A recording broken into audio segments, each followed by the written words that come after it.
Hello, আসসালামু আলাইকুম। Welcome to my channel CodePro Bro। I am bro here. তো আজকের গ্রাফিক ডিজাইন ভিডিওটা খুব ছোট হবে কারণ আমি আ ২-৩ টা বেসিক টুলের কাজ দেখাবো, যেগুলো হচ্ছে আমাদের কাজে লাগবে। তো আমি হচ্ছে খুব তাড়াতাড়ি ডিজাইন শুরু করতে চাই। এজন্য আমি ছোট, ছোট ভিডিওর মাধ্যমে তাড়াতাড়ি আমরা এই যে টুলস এর পরিচয় শেষ করে আমরা ডিজাইন শুরু করব। ঠিক আছে? তো ফার্স্ট আছে আমরা এখানে এইগুলো দেখেছিলাম। তো আজকে এইটা হচ্ছে শেপার টুল। শেপার টুল আসলে কি যে কোনো শেপ তৈরি করা। তো আমি যদি এরকম ৪ কোণা দেই দেখবেন একটা চারকোনা তৈরি হয়ে গেছে। আমি যদি এরকম গোল দেই তাহলে একটা সার্কেল তৈরি হয়ে গেছে। আমি যদি এরকম তিন কোণা দিই তাহলে একটা ত্রিভুজ তৈরি হয়ে গেছে। তো আপনার শেপার টুলে আসলে এরকম টাইপের শেপ তৈরি করে।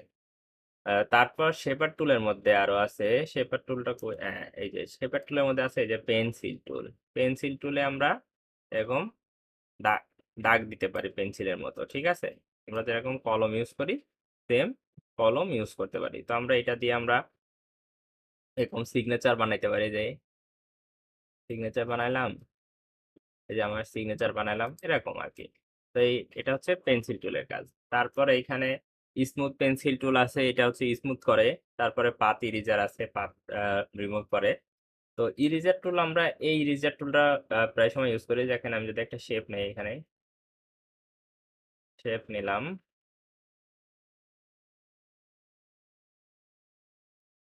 শেপের একটা কালার দেই, আমি একটা রেড কালার দিলাম, এখন আমি ইরেজার টুলটা নিলাম।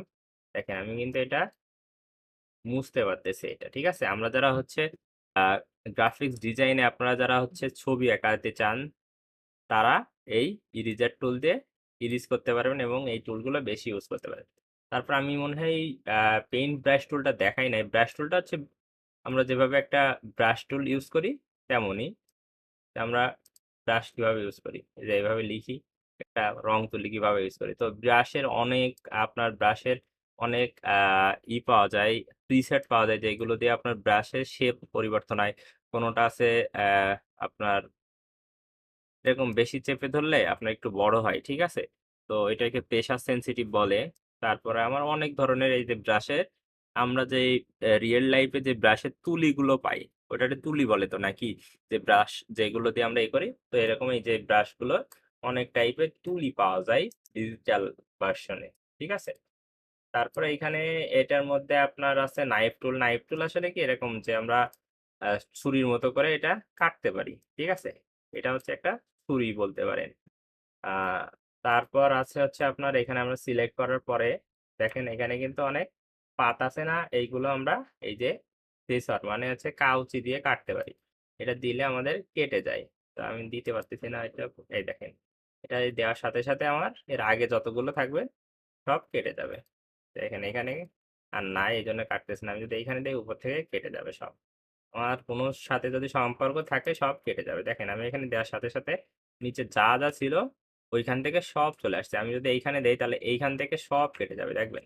এই দেখেন আমি যদি এইখানে দেই, এই যে এই দেখেন আমার এইখান থেকে যতগুলো ছিল সব চলে আসছে। তো আমার এই ফিচার দিয়ে হচ্ছে আমরা আহ কি বলে, এই যে পাতগুলো থাকে সেইগুলো কাটতে পারি। তো আমরা এখনো এইগুলো টুলস এর কাজ দেখেছি, কিন্তু আমরা এখনো কিন্তু পেইন্ট টুলের কাজ দেখি না। এই জন্য আমরা এটা ভালোভাবে বুঝছি না। কিন্তু পেইন্ট টুলের কাজ একটু অ্যাডভান্স, কারণ পেইন্ট টুল আপনাদের দেখাইলেই বুঝতে পারবেন যে আপনি এটা পেইন্ট পেইন্ট টুলে আমরা কি আঁকাআঁকি করতেছি। ঠিক আছে? কিন্তু এই পেইন্ট টুল দিয়েই শুধুমাত্র আপনি ফ্রিল্যান্সিং করতে পারেন। আপনার যদি পেইন্ট টুলের হাত ভালো থাকে, দেখেন আমি যদি এরকম দেই এক এক শেপ হচ্ছে, তো আপনার যদি এরকম পেইন্ট টুলের হাত ভালো থাকে তাহলে আপনি ফ্রিল্যান্সিং করতে পারবেন। তো এইটার জন্য আমি ডেডিকেটেড আলাদা একটা ভিডিও বানাইতে চাচ্ছি পেইন্ট টুল নিয়ে, এবং আমার এই সাইডে যেটা আছে যে কার্ভেচার টুল নিয়ে। ঠিক আছে? তো এই দুইটা টুল নিয়ে আমি একটা ডেডিকেটেড ভিডিও বানাবো, এবং এই ভিডিওটা একটু বড় হইতে পারে কারণ এইখানে হচ্ছে একটু ডিটেলসে আমাদের জানতে হবে। কারণ এখানে দেখেন টাইপ আছে, তারপরে এই টাইপগুলোর আলাদা আলাদা কাজ আছে, এবং আমি আপনাদের বলে দিব আপনারা শুধুমাত্র এই পেন টুলের কাজ শিখে কিভাবে হচ্ছে আপনারা ফ্রিল্যান্সিং করতে পারবেন। ঠিক আছে? তো আমি হয়তো মার্কেট প্লেসে নিয়ে যাইতে পারবো না আপনাদের, কারণ আমি মার্কেট প্লেসের ভিডিও বানাই না। আপনাদের যদি রিকোয়েস্ট থাকে তাহলে আমরা ট্রাই করে দেখতে পারি।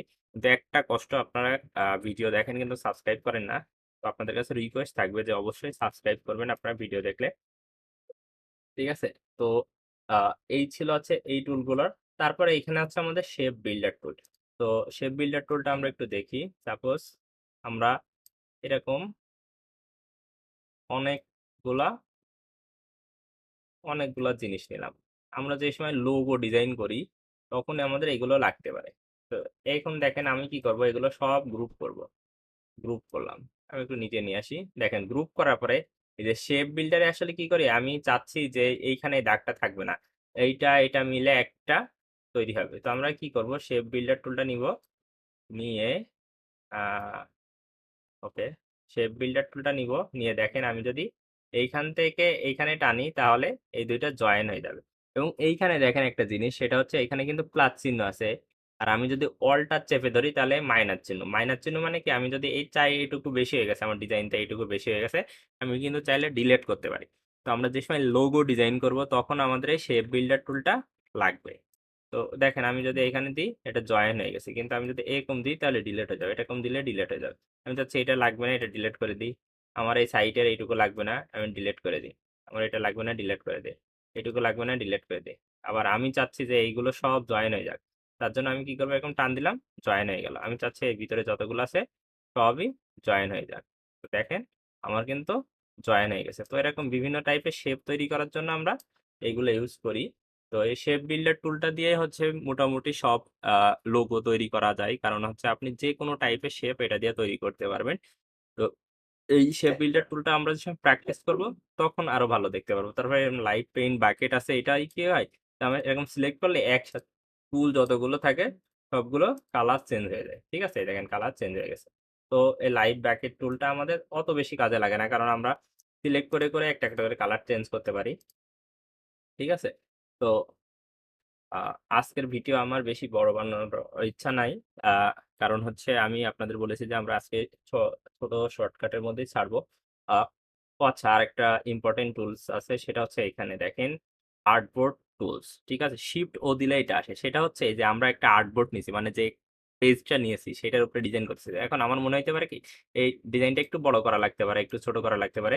আপনি দেখেন কোনোভাবে আপনি এটা ছোট বড় করতে পারবেন না যদি না আপনি আর্টবোর্ড সিলেক্ট না করেন। দেখেন আমি কিন্তু আর্টবোর্ড যদি আমার নিচে থেকে বড় করতে হয় করতে পারবো, আমি যদি কানাকানি দিয়ে একটু ছোট বড় করতে চাই করতে পারবো। এরকম আমার যদি স্কোয়ার শেপ হয়, আমি চাচ্ছি যে আমার লোগোটা একটু বড় হয়ে গেছে তো আমি একটু বড় করতে চাচ্ছি, আমি এরকম আর কি আর্টবোর্ড আপনি ছোট বড় করতে পারবেন এটা নিয়ে। তারপরে এখানে স্লাইস টুল আছে, স্লাইস টুল দিয়ে আপনি স্লাইস করতে পারেন। স্লাইস টুলের কাজ আমি পরবর্তীতে দেখাবো। স্লাইস টুল নিয়ে এখন মাথা ব্যথা না।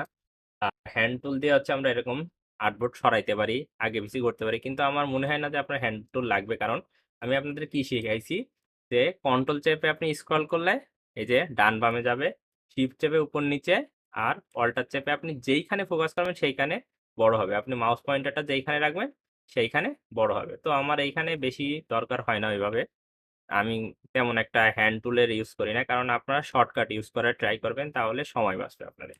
ঠিক আছে, তো এই ছিল এইখানে আমাদের আজ যেসব বেসিক টুলস লাগে সেইগুলোর।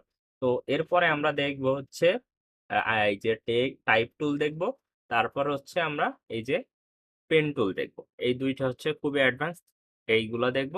তারপর আমরা এই সাইডে আসবো, আমাদের যে এইখানে এই প্যানেলটাই যতগুলো জিনিস আছে সেইগুলো আমরা দেখব। ঠিক আছে। তো আজকের ভিডিও এই পর্যন্তই, দেখা হচ্ছে পরবর্তী ভিডিওতে। ততক্ষণ ভালো থাকবেন, সুস্থ থাকবেন। আসসালামু আলাইকুম, এবং আমাদের চ্যানেল সাবস্ক্রাইব করতে ভুলবেন না।